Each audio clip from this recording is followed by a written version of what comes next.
Bom, gente, boa noite. Obrigada pelo convite. Eu imagino o porquê do convite, vendo que foi um pedido seu. Eu acho que aqui eu vou abordar alguma coisa que tenha sido foco de uma pergunta que você me fez no congresso anterior. Então, não tenho conflito de interesse para essa aula. Lembrar que o HPV, primeiro que são vários tipos de HPV. A gente sabe que tem os oncogênicos e os não oncogênicos, mais ligados a lesões benignas. E também pode causar uma infecção latente, subclínica ou clínica, isso aí vocês dominam muito bem. Então, nós temos vários aspectos, várias manifestações desses HPVs e sua distribuição anatômica. Essa distribuição anatômica, nas lesões de baixo risco, a gente já conhece isso, né? Tanto na mucosa da genitália masculina, como feminina, também em orofaringe. Disso aqui, o mais interessante é que antigamente a gente valorizava demais a parte da genitália e agora cada vez mais, quanto mais trabalho sai, mais eles associam o HPV com as lesões orais, né, de cavidade oral, principalmente o câncer de cabeça e pescoço. Então, isso, quando surgiu a vacina, eles passaram a estudar mais isso e mostrar uma relação maior. Eu acho que uma das contribuições da vacina foi o obstetra vacinar e pesquisar um pouco mais de câncer de cabeça e pescoço, porque passou a ser bem interessante.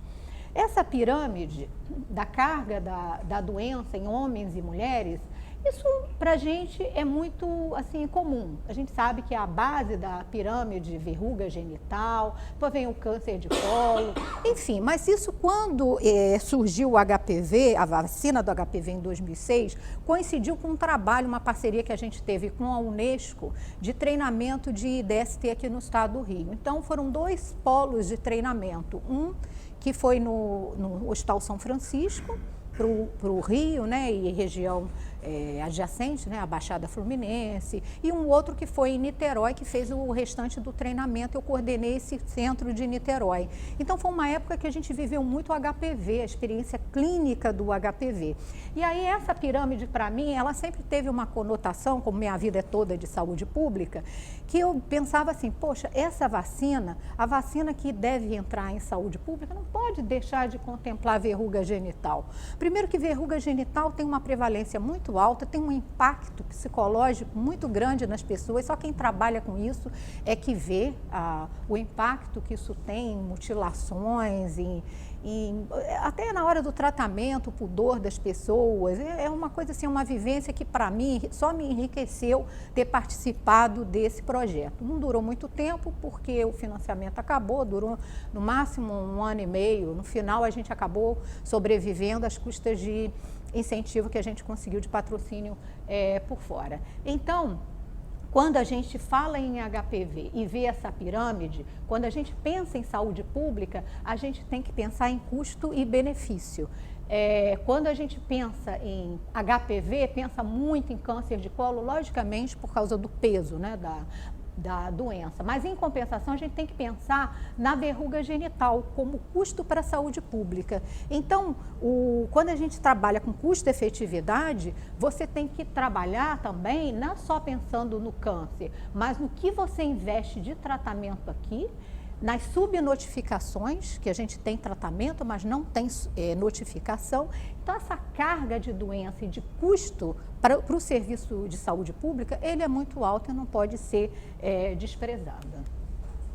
Lembrar a história natural da neoplasia cervical, que é uma história natural já bem definida. A gente sabe que entre a infecção inicial e o câncer invasivo, você tem todas essas alterações que podem ser revertidas com clearance natural do vírus e reverter, independente do estágio em que esteja, para fazer esse clearance do vírus e a pessoa se livrar da infecção. E como que isso pode acontecer, em que porcentagens? Então, quando você tem uma neoplasia intraepitelial cervical NIC1, a regressão é de 57%. A chance dela progredir para um câncer é 1%, NIC2 5%, NIC3 mais de 12%. Então, mesmo quem está com NIC3 tem uma grande chance de fazer o clearance do vírus e não evoluir para o câncer propriamente dito. Eu gosto desse slide pelo seguinte: ele mostra a carga da doença, o HPV. Aqui tem duas cores, não dá para ver direitinho, mas aqui embaixo tem uma escala pequena, né? Mas um vermelhinho aqui menos intenso e esse vermelho mais intenso daqui para cima, que é o HPV 16, que é o que tem a maior carga do câncer invasivo. O resto é o 18, 45 e 56, que são os mais prevalentes depois do 16.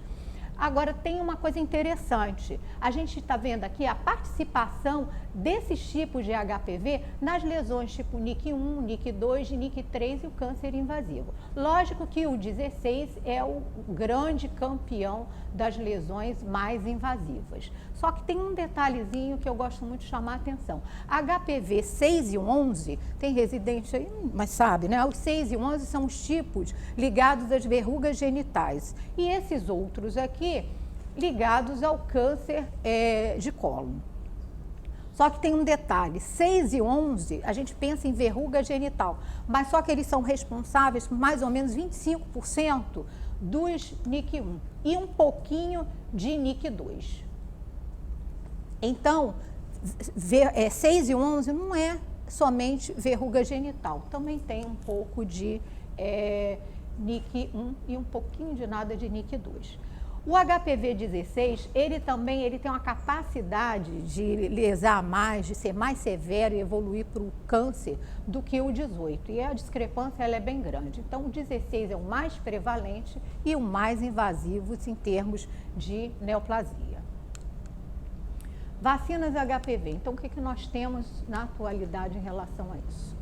Lembrar que a vacina, ela foi feita com essas, as VLPs, que são partículas semelhantes ao vírus, mas que não tem material genético. Então, é o arcabouço puro, sem a capacidade de levar ao câncer. Então, são partículas mortas, né, só com aquele arcabouço, e que esses epítopos eles vão gerar a reação imunológica e formar anticorpos neutralizantes. Então, L1 é altamente imunogênica na formação de anticorpos neutralizantes.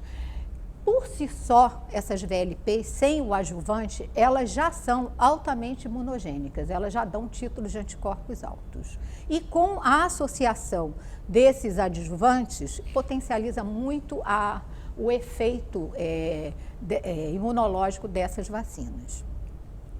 Agora, nós não sabemos o correlato de proteção. Quer dizer, qual é o correlato de proteção? Quanto que nós precisamos de anticorpos, de títulos de anticorpos, para que nós tenhamos proteção? E esses correlatos, eles não são conhecidos, nem do ponto de vista de anticorpo, nem celular, nós não temos esses correlatos determinados. Mas o importante é que a própria VLT já é muito imunogênica, associado ao adjuvante, gera uma resposta imunológica muito robusta. Quais são as vacinas disponíveis? A bivalente, vermelhinho são os tipos de HPV oncogênicos, verdinhos os ligados às verrugas genitais. Então, 6 e 11 verruga genital e os outros vermelhinhos oncogênicos. Bivalente 16 e 18 só para o câncer, quadrivalente verruga genital e câncer e a nonavalente, que nós não temos no Brasil, verrugas e a ampliação do espectro para 90% de cobertura dos tipos de cânceres ligados ao HPV. Aumentou bastante o espectro. Então, essa é uma publicação do CDC que especifica a composição dessas vacinas, a quadrivalente e a nonavalente do mesmo laboratório, da Merck, e a bivalente da GSK. Muda o tipo de sistema em que eles foram cultivados, né? Baculovírus para Cervarix e Saccharomyces cerevisiae para quadrivalente e nonavalente. E o adjuvante, o AS04, que é um potente adjuvante da bivalente, que realmente os títulos de anticorpos são mais altos, bem mais altos, e a quadrivalente com o hidroxifosfato amorfo de alumínio, que também é um potente adjuvante. Na verdade, essa questão de anticorpos, as duas desencadeiam uma resposta muito robusta. A bivalente tem títulos mais altos, mas como a gente não sabe o nível de proteção, é mais ou menos como para doença meningocócica, as vacinas meningocócicas. Você, por exemplo, se você soubesse correlato de proteção, o correlato de proteção está aqui. Se você tem título de anticorpo aqui ou aqui, vai proteger do mesmo jeito, porque elas ultrapassam essa barreira do correlato de proteção. Isso aqui é importante, não é essa discussão de qual que protege mais, protege menos. O importante é você ser técnico nessa hora e saber que se estiver acima do correlato, vai proteger. E eu gosto muito desse trabalho porque essa figura, para mim, ela é muito emblemática do ponto de vista epidemiológico, social, das diferenças que a gente tem no mundo, né, das discrepâncias socioeconômicas. Então, isso aqui é o seguinte, eu sei que não dá para ler, mas eu vou mostrar para vocês. Isso aqui é o mundo desenvolvido, a população feminina do mundo desenvolvido e aqui do mundo em desenvolvimento, os mais favorecidos e os menos favorecidos. Então, essa é a população feminina de um lado e de outro. Em azul, que seria isso tudo, seria a população alvo para vacinação. Quer dizer, que os países determinaram como alvo. Logicamente que alguns países fizeram coortes de vacinação bem mais amplas. Foram até 26 anos, foram até 24, isso variou de país para país. Outros preferiram vacinar as crianças e aguardar resultados a longo prazo, sem fazer uma vacinação mais ampliada. E justamente foram os países mais pobres, onde você tem a maior carga da doença, são os países que fizeram a opção de vacinar coortes menores. E os países mais ricos ampliaram essa cobertura de vacinação para coortes com idades mais avançadas. E aí nós temos, não dá para ver muito bem, mas aqui tem uma pontinha mais rosinha clara, tanto de um lado quanto de outro, que seria quem recebeu pelo menos uma dose da vacina. E toda em vermelho, quem recebeu as 3 doses. É notório que a maior população feminina está nos países mais pobres, as coortes vacinadas foram maiores nos países mais ricos, e quem conseguiu vacinar mais foram os países mais ricos do que os mais pobres, justamente por conta desse aumento de coorte. Então, fez uma proteção mais ampliada. Por que essa discussão é importante? Ela é importante na proteção de rebanho. É você vacinar suas coortes e você proteger outros grupos não vacinados. Então, o impacto em saúde pública vai ser muito maior aqui do que aqui, tá? Pelo menos a curto prazo. A longo prazo, não, porque à medida que as coortes forem sendo vacinadas, você vai ver o resultado, mas bem lá na frente. Não estou criticando, não, eu só estou chamando a atenção, porque às vezes a gente se detém tanto em porcentagens, trabalho mostrou tantos por cento, e a gente tem que ter um racional para a gente entender o que está acontecendo em saúde pública, qual é a nossa perspectiva, o que a gente espera, o que a gente pode avançar. Eu acho que esse racional é que é mais importante. A vacina do HPV, a gente aprendeu muito com ela, muita coisa com ela. Bom, a vacina nonavalente, que é uma vacina, é a vacina de ponta, que nós ainda não temos aqui, qual seria a cobertura de tipos do HPV para as diferentes áreas do planeta. Então, 92% na América do Norte, em torno de 90% América Latina e Caribe e assim por diante. Então, pelas porcentagens, vocês podem perceber que ela tem um amplo espectro de cobertura para os principais tipos de HPV. E aí, o impacto dela em termos de controle do câncer cervical, um impacto mais ou menos 90%, câncer de vagina 80% a 85%, isso tudo, anal, isso tudo já é esperado. Mas nesse trabalho, o que chama atenção, olha quanto que eles encontraram para cabeça e pescoço. 93%. Então, eu lembro que quando surgiu a vacina, os trabalhos diziam 10% para câncer de cabeça e pescoço. Aí depois 20%. 40%. Aí eu li há pouco tempo, 63%. Aí esse trabalho de 2016, 93%. Então, o impacto, né? Então, se o impacto é de 93%, é porque você cada vez mais está fazendo essa associação. É algo para a gente ver. Então, o que a gente tem? Dentro do cenário brasileiro, para câncer cervical, quanto de proteção que nós temos? 70% de proteção com as vacinas disponíveis para o 16 e para o 18 no país. Com a 9, 90%. Eu não gosto de ficar falando sobre eficácia, porque isso aí, se você fala de protocolo é uma coisa, se você fala de intenção de tratamento é outra, se você faz um ponto de corte aqui, depende do que você quer mostrar. E aí eu não fico discutindo isso, mas eu gosto de mostrar o CDC para demonstrar que as duas vacinas, tanto a bivalente quanto a quadrivalente, elas são altamente eficazes com resultados excelentes. A diferença é que as duas protegem contra o câncer e a quadrivalente tem um valor agregado que é para verruga genital também. Em termos de eventos adversos, o que a gente viu? É uma vacina que foi uma vacina muito crucificada, muito sensacionalismo, agora está um problema muito grave no Acre por conta de eventos adversos. Nós já vivemos isso na época em Bertioga, a Colômbia também teve um problema muito grave em relação a eventos adversos, mas não evento adverso da vacina. Eventos adversos que foram associados à vacina, a maioria não eram nem eventos adversos, ou eram doenças, ou era crise de ansiedade. É uma faixa etária vacinada que ela desmaia mesmo, né? Faz reflexo vagal, isso não é só para HPV, é para qualquer uma. Quem trabalha na ponta sabe, se você fizer uma DT vai cair. Eu tenho um filho que fez um reflexo vagal horroroso, caiu, fez um hematoma enorme na fronte, porque levou uma DT e uma tríplice no mesmo dia. Não aguentou. Então, isso a gente que trabalha na ponta vê isso sempre, não valoriza isso. O que mais dá?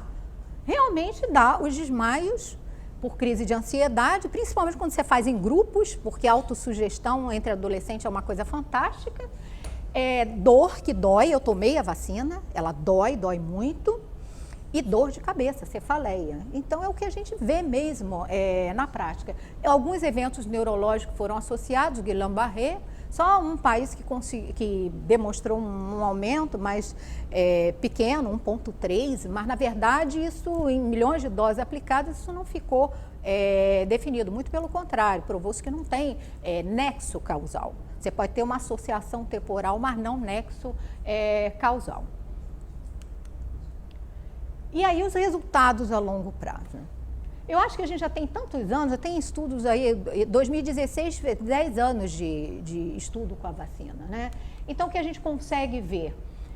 Porque como a história natural para progressão, para os desfechos mais temidos, né? O NIC3 e o câncer, é uma história muito longa, você não tem tempo ainda para chegar lá. Mas a gente tem maneiras de você avaliar. Você vai avaliar o impacto nas infecções mais precoces. Então, você vai avaliar a verruga e as taxas de infecção por HPV. Isso foi logo, a Austrália conseguiu detectar isso muito precocemente por conta de centros sentinelas que fizeram esse acompanhamento. Então, essa experiência da Austrália, ela é muito rica. Rapidamente, não vou entrar em muitos detalhes, mas para vocês perceberem as diferenças de abordagens, como podem mudar o aumento da cobertura vacinal e como que a população vai encarar isso. Eles fizeram um trabalho belíssimo, porque houve na época muita resistência a questões religiosas, questões de incentivar a criança para a iniciação sexual precoce. Sabe que na prática não aconteceu nada disso, muito pelo contrário, foi uma abertura para se falar sobre prevenção, sobre educação sexual. Então, eles começaram com vacinação em escolas, nas escolas, isso foi em abril de 2007, e mulheres de 18 a 26 anos na comunidade, nas unidades de vacinação, que não as escolas. E, obviamente, quais foram esses resultados? As melhores coberturas eles conseguiram na escola. Olha a diferença de 3 doses na escola para a comunidade, uma diferença gritante de resultados. Então, prova que a estratégia da escola é uma estratégia muito eficaz, porque a criança está ali. Leva adolescente para vacinar. Tem a questão, a gente tem que respeitar a autonomia do adolescente, mas muitos serviços de saúde, eles tinham muita resistência em vacinar o adolescente que chegasse sozinho, principalmente com essa situação de desmaios. Tem essa resistência, embora a gente saiba da autonomia do adolescente, que também tem que ser respeitada. E esses centros sentinelas na Austrália, eles monitoraram a infecção, porque são 7 centros, então é fácil para eles terem isso na mão, os resultados de lâminas, dos exames. E como é que foi o resultado para verruga genital? Então, a proporção de mulheres australianas com verrugas genitais, de 2004 a 2011, então, aqui em 2007 nós tivemos a vacinação, essa população menor de 21 anos, que foi até 18 anos, eles tiveram as maiores coberturas vacinais. Então, olha o impacto nessa população. Menos 93% de verrugas genitais. 21 a 30 anos, até 26 foi oferecida a vacina com uma cobertura muito baixa. Essas coberturas, quando elas estão muito abaixo de 50%, você não consegue efeito rebanho. A proteção de rebanho não é alcançada. Então, aqui eles tiveram uma queda de menos 72%, porque aqui não houve uma adesão tão grande quanto aqui. Mas olha como foi importante. E maior de 30 anos não houve impacto. Olha o que aconteceu em termos de proporção de mulheres australianas com menos de 21 anos em termos de verrugas genitais de 2009 a 2011. As não vacinadas e as vacinadas.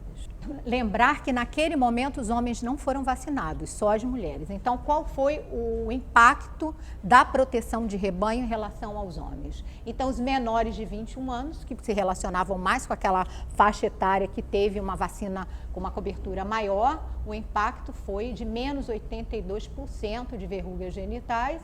De 21 a 30 anos, menos 51%, e nos de 30 anos ainda teve alguma proteção, menos 15%.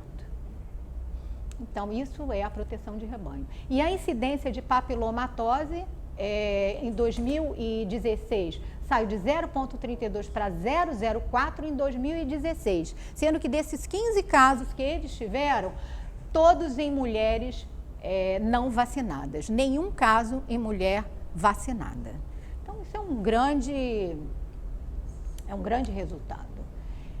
Isso aí só para mostrar na Inglaterra também uma queda absurdamente grande e os resultados das meta-análises, o que eles encontraram? Esse aqui, 20 trabalhos, vários países, todos os países de primeiro mundo, com coberturas acima de 50%, diminuição de 68% de infecção pelos tipos oncogênitos, 16 e 18, menos 61% de verrugas genitais e com proteção de rebanho. Essa cobertura, quando esteve abaixo de 50%, você teve esses impactos, não nessa proporção mais baixa, mas sem proteção de rebanho.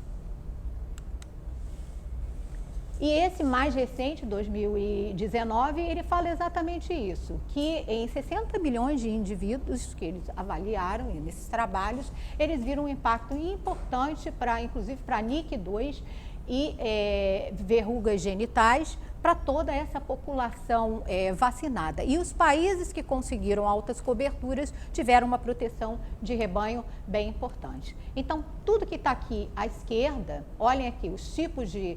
Isso para os oncogênicos, né? o 16 e para o 18, as faixas etárias, tudo que está para cá é favorável à vacina. O que está para lá é desfavorável à vacina. O que está desfavorável são os tipos de HPVs oncogênicos não contidos na vacina. Então, se fosse a 9 valente, provavelmente alguns desses estariam para cá. Alguns não, muitos deles estariam para cá. Então, isso prova que esse é o trabalho mais recente que tem, o impacto em base populacional é muito grande. Essa foi uma discussão que quem estava lá em São Paulo, que foi uma pergunta da colega lá da Bahia, ela questionou por que não se colocava o governo liberava a vacina para quem já tivesse lesão tipo NIC2, NIC3, porque você não classifica como câncer, né? E a vacina é liberada para a neoplasia. E aí, qual o benefício se você já tem uma infecção prévia? Vale fazer a vacina? Para começar, nos estudos iniciais, só 1% da população que participou desse estudo tinha os 4 tipos do HPV. Então, isso é muito baixo. Então, se você tem um tipo, você vacina, você pode se beneficiar da proteção dos outros. Mas e para esse que você está infectado, qual o valor que tem para esse? Então, tem alguns trabalhos que mostram que tem algum valor. Então, vou mostrar alguma coisa para vocês. Isso, logicamente, isso aí é um mote para estudos futuros, né? Então, o efeito do HPV foi a vacina quadrivalente foi a que mais estudou isso, em subgrupos de mulheres que já tinham doença cervical ou vulvar. Qual foi o impacto? Para infecção, novas infecções, o impacto foi de 46% de redução. E para doença de alto grau de cérvix uterina, 65% menos lesão. Então, mesmo as infectadas, elas têm algum benefício. Então, isso leva a crer que, embora não seja uma vacina, ela não é uma vacina terapêutica, ela não é uma vacina terapêutica, mas ela diminui reinfecção e reativação. Os trabalhos mostram que existe algum benefício para essas duas situações. E é o que tem que ser mais estudado daqui para frente mesmo. No caso de prevenção de lesão de alto grau anal, da neoplasia, né, para vacina quadrivalente em homens que fazem sexo com homem. A mesma coisa, eles detectaram uma redução de reativação e reinfecção para essas lesões. E aí, o que eles encontraram? Eles encontraram, no grupo vacinado, 12% de casos com recorrência. Embora o N seja pequeno, né, mas isso, trabalho aqui, trabalho lá, depois a gente faz essas meta-análises, né, e isso aí vai agregando mais força de dado estatístico para a gente poder formar uma concepção.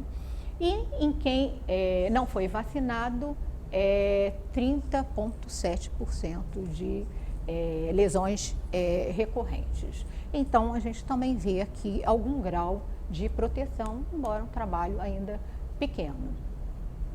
E esse trabalho ousou usar no título o termo terapêutico para vacina. Então, é o uso da vacina da papilomatose laríngea recorrente. Também não tem um N muito grande, mas é expressivo. Eu tenho 4 experiências com isso, todas em crianças completamente off-label, o uso da vacina, porque tudo com 5 anos, 4 anos, 6 anos, tudo fora de bula, tudo off-label. As 2 mais emblemáticas, uma criança HIV e outra uma transplantada de fígado. Essa transplantada de fígado já não tinha mais nenhum recurso, você não tinha mais como fazer ressecção cirúrgica de tanta lesão. Aquilo ali parecia que brotava, era uma coisa absurda. Eles já estavam em desespero porque não tinha mais o que fazer em termos de abordagem cirúrgica para essa criança. E aí nós conseguimos, essa é uma criança de bom sucesso, nós conseguimos a vacina para essa criança.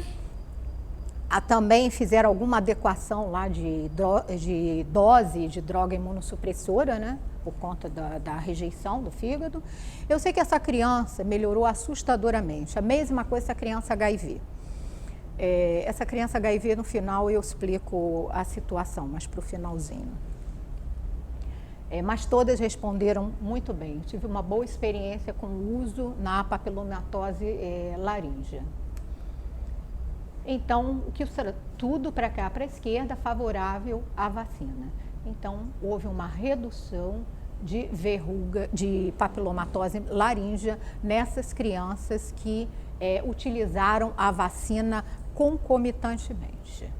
A conclusão é que ele diz que isso suporta que as crianças que fazem esse tratamento para papilomatose laríngea, que a vacina HPV seja um tratamento paralelo de suporte. Então, por isso é que ele ousou usar o termo terapêutico, porque ele entende que a associação das intervenções cirúrgicas e a vacina, que isso é um complemento. Então, ele ousou usar o termo terapêutico. Foi a primeira vez que eu vi usar esse termo terapêutico para uma vacina que é profilática. Ela não é terapêutica, ela é profilática. Então, ela é um adjuvante do tratamento. Eu considero como um adjuvante do tratamento. Um pouco na população HIV, lógico que vocês sabem, né, que a incidência do HPV na população HIV ela é maior, como também em transplantados, em doença reumatológica, a gente tem uma incidência maior de infecção nessas populações. Isso aqui eu tirei do Green Book, que eu achei interessante, ficou muito boa a imagem, mas eu gostei, porque eles já estão abordando o uso, ampliação do uso, eles já estão recomendando ampliação de uso para outras categorias, né, de homens que fazem sexo com homem, ampliaram a idade. Então, tem tanta coisa que pode avançar ainda no uso da vacina, né, além da idade de 26 anos, que é aqui no Brasil, né, pode-se avançar mais, tem muita coisa para progredir. Então, a vacina é imunogênica, ela é altamente imunogênica no HIV, mas alguns trabalhos mostram títulos mais baixos. Logicamente que isso está associado com o CD4, né? Então, se tiver um CD4 mais baixo, você pode ter títulos da vacina mais baixos. Só que esses títulos, apesar de serem um pouco mais baixos comparados com o grupo placebo, os títulos são altos. Essa é a importância, os títulos são altos. E como nós desconhecemos o correlato de proteção, você não sabe em termos de efetividade e eficácia qual vai ser esse impacto. Não se sabe exatamente. Então, é uma vacina excelente para ser usada, porque ainda que com grupo controle você possa ter anticorpo mais baixo, os anticorpos continuam muito altos. Em transplantados também a gente tem títulos menores. Para grupos de risco, não só HIV, mas transplantados, pacientes em uso de drogas imunossupressoras, são 3 doses da vacina. Não tem nenhum estudo com doses reduzidas para esses pacientes. E aí vem uma coisa que eu gosto dessa abordagem da revacinação. O WHO, ele recomenda a revacinação se houve vacinação durante períodos de altos níveis de imunocomprometimento. Quer dizer, você está usando uma droga imunossupressora em altas doses e se fez uma vacina, essa vacina está recomendada a revacinação depois que você diminuir esse grau de imunossupressão. Então, é um aspecto muito novo de abordagem em termos de vacina e paciente imunocomprometido, a revacinação pós-químio, é algo que está surgindo, mas que uma agência internacional já começa a se posicionar em relação a isso.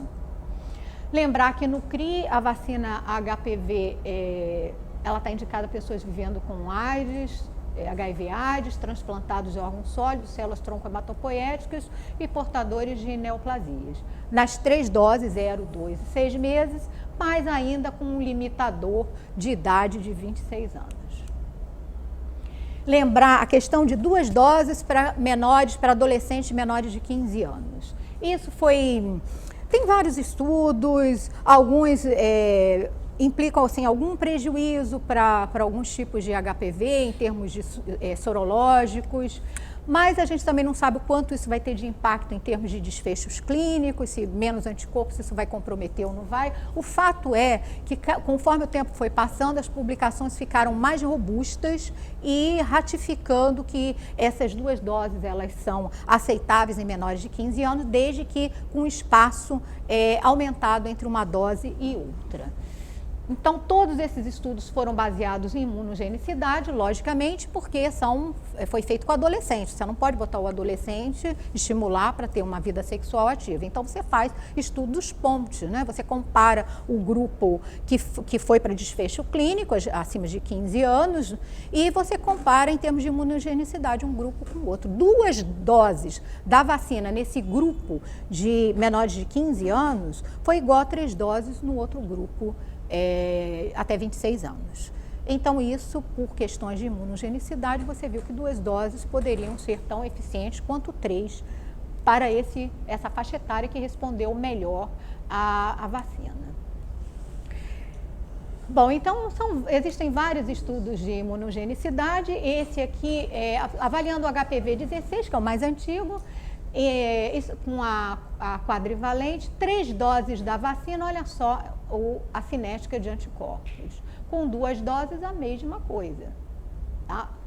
Só que com intervalo da primeira e para a segunda de 6 meses. A segunda dose, com intervalo de 0 e 2 meses, foi um pouco menor, mas ao final, quando... É igual a vacina da hepatite B, né? A vacina da hepatite B tem um pico muito alto e depois cai.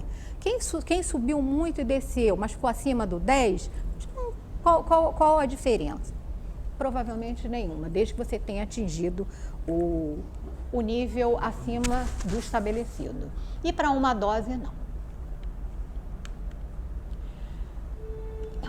Bom, então aqui, esse estudo foi um estudo grande, de base populacional, meio milhão de crianças, né, na Dinamarca, e eles viram que houve realmente uma incidência diminuída de verrugas em meninas vacinadas. Com 2 doses foi tão efetivo quanto o regime de 3 doses, desde que o intervalo fosse de 6 meses.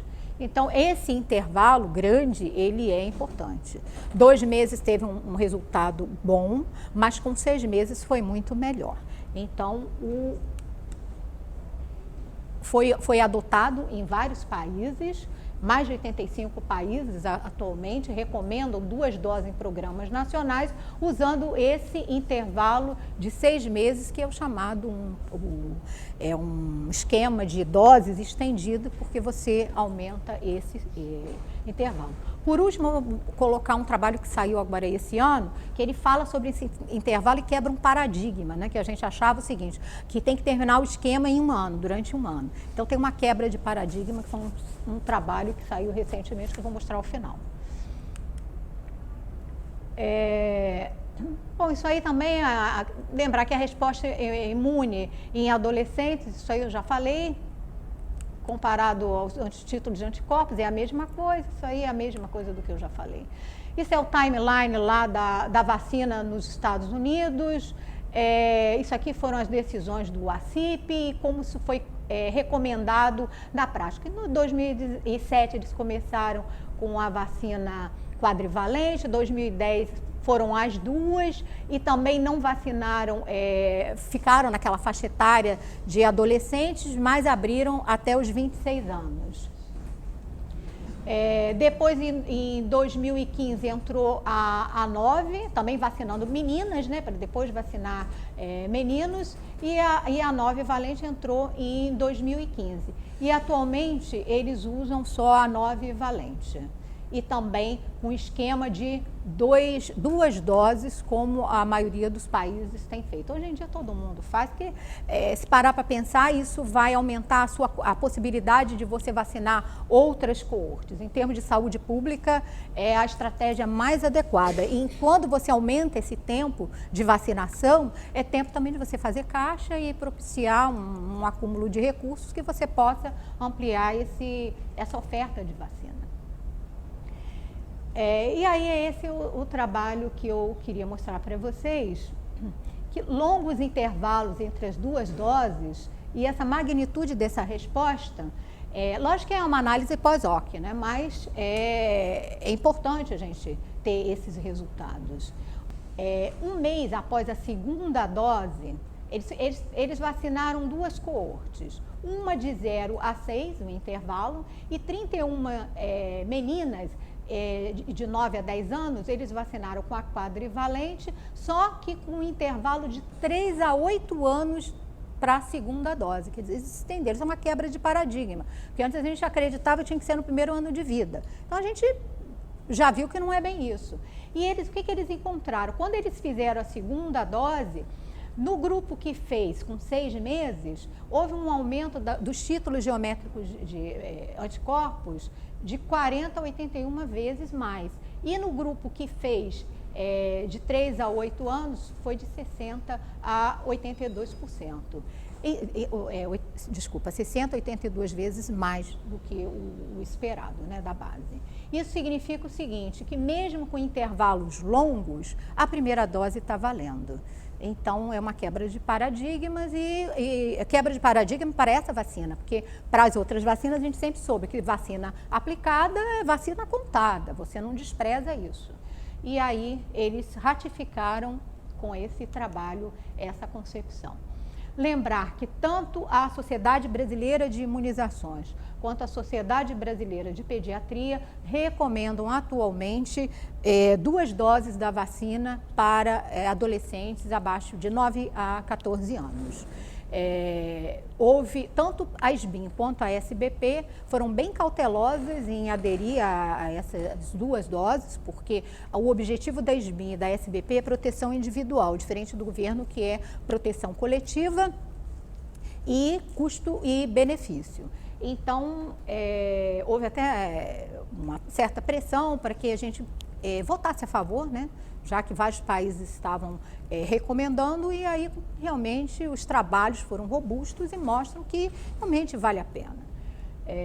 Então, as 2 recomendam 2 doses para menores de 15 anos e a partir dessa idade, 3 doses. Logicamente que a SBIM recomenda o uso da vacina mais alargado do que o PNI. Então, o PNI 9 a 14 anos, 2 doses, e meninos de 11 a 14 anos, 2 doses. Nos CRIs, tanto homens quanto mulheres, para essas doenças que são contempladas, de 9 a 26 anos, mas em 3 doses.